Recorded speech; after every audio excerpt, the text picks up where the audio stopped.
Hi everyone and welcome back to my channel. In today's video, we're going to talk about a hidden gem in Germany. I didn't just visit this place, but I lived there for a couple of years. This place is Dresden, Germany.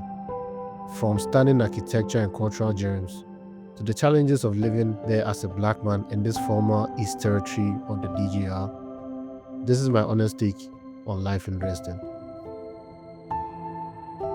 Let's start with a little history. Dresden, the capital of Saxony, was once known as the Florence on the Elbe for its rich cultural and artistic legacy. It was nearly destroyed in World War II, but has since been rebuilt into a city that's both historically significant and visually breathtaking.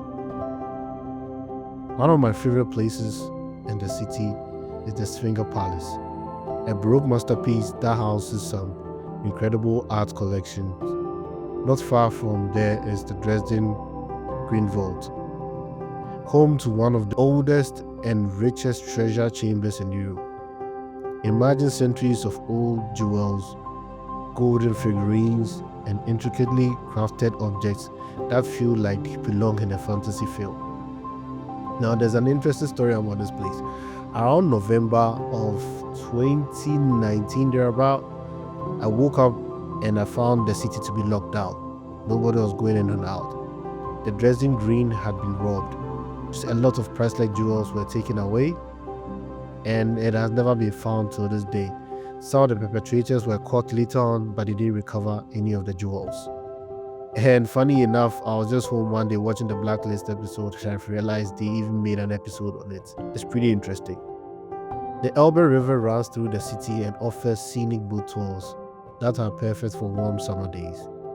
You can even travel upriver to Pillnitz Castle, an 18th century palace with Chinese-style architecture and peaceful gardens, or head the other way to Moritzburg Castle, which looks like it was lifted from a fairy tale setting on a small lake. It is just beautiful and stunning.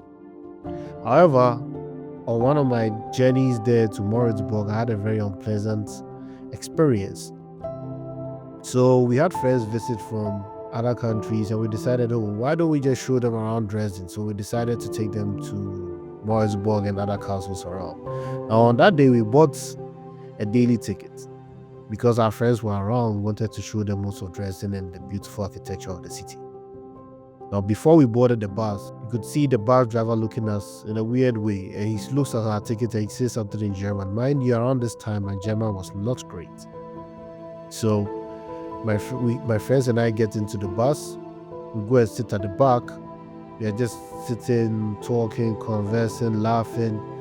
On our way, we realize that the man says something on the microphone, and I didn't understand then, but my friend sitting next to me understood, and he stopped the bus at a point, walks all the way to the back in full view of everybody and says something in German like, our tickets cannot take us beyond this point. My friends and I were surprised because we go to Moritzburg all the time and this is the ticket we buy. And we're trying to explain that to him. And he said in German, if you don't get off, he's going to call the police. Then you could see all the people in the bus, including the older people. And one older man just said in German, Ausländer immer Problem, meaning that foreigners always bring problems. That was really sad, and even for my friends that I just come to visit, it was a very sad experience. So we just decided for no further problems, we just decided to get off, and yeah, we just got off the bus, and we didn't even go to Moritzburg that day, we went back. So this is how the experience you get in Dresden. The next place, if you're into hiking and nature, the nearby Saxon-Switzerland National Park is unreal. Towering sandstone cliffs, deep forest, and views that make you feel like you're in a movie. It's one of Germany's best kept secrets, honestly. Back in the city, there's the Semper Oper, one of the world's most beautiful opera houses. Even if opera is not your thing, the building alone is worth a visit.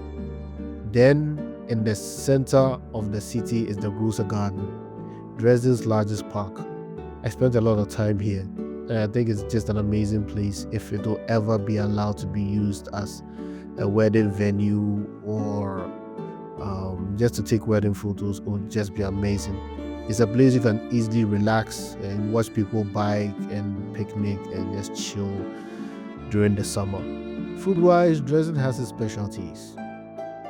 The Sakshisar sour braten is a very, very nice delicacy you can try. It's a kind of pot roast. There's also Quackkuchen. It's difficult to pronounce. It's been a long time since I spoke German, but it's kind of like potatoes and quack pancakes. And of course, the famous Stollen cake. During Christmas time, I must try. You can also try Eierschaker. I had Eierschaker in Freiburg, not in Dresden, but it's something you could try if you're in that region. Now, living as a black man in Dresden is really not easy. Dresden is known, or rather infamous, for the Pegida movement. It is an anti-Islam and anti-immigration group that holds rallies and marches on a regular basis. And the energy was something you definitely could feel, Living in my first time in Dresden, when I got even from the airport to the train station, I just could feel the energy there was weird. You'd be on the tram and people would be staring. I don't know, it was sometimes weird. Sometimes even when you enter the train and you want to sit down, and sometimes you would sit down and the person sitting next to you would get up. Sometimes they don't even want you to sit next to them. It was kind of weird, but after some time I got used to it. I knew I was not going to be there for long. While I had many kind and open-minded acquaintances and neighbors, I also faced some moments of racism, discrimination, staring, microaggression. On campus, one of the things that was even surprising, flat out discrimination, sometimes coming from colleagues, sometimes subtle discrimination, even from some professors. If you are in and around the city, usually the Pegida movement is around the train stations and stuff, so if you ever see them, just be a little careful. Xenophobia isn't always in your face, but it lingers. Job applications, apartment searches, or even walking into certain bars and restaurants could be uncomfortable experiences. I always felt like I had to prove that I belong, but after some time, I just thought, like, I don't need to prove anything to anyone. And yes, people will always ask to touch your hand, sometimes, not all the time. But the only people who asked to do that were my colleagues and that I was in class with.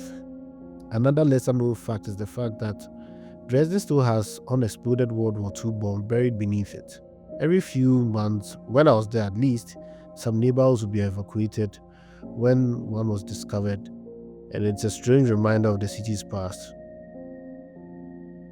On a lighter note, or maybe not, the nightlife in Dresden is not the best. It's left a lot to be desired, at least for me.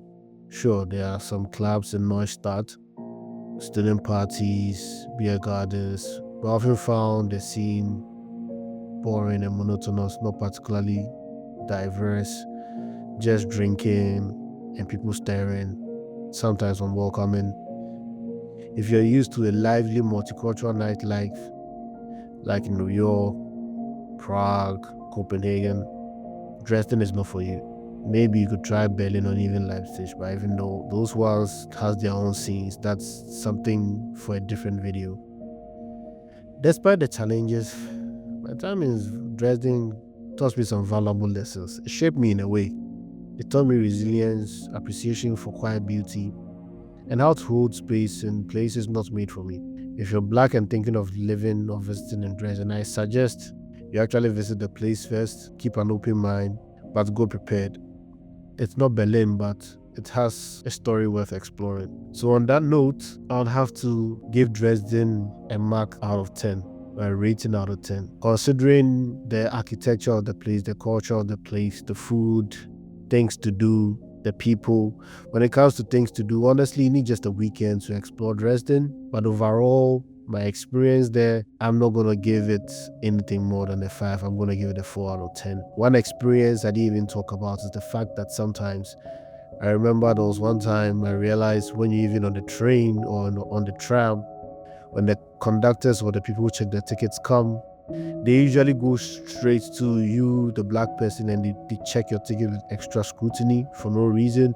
And I even heard, that in Dresden, there's a place where most of the refugees who came were living.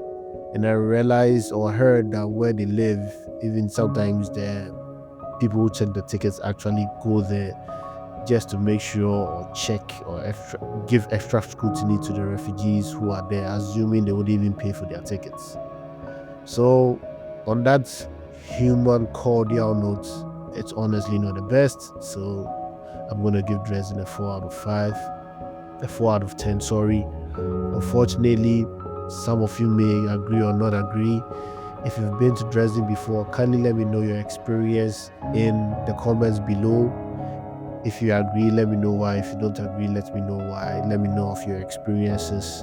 And on that note, this is the end of the video. Thanks for watching. Comment, share, like, subscribe, and see you in the next one. Bye bye.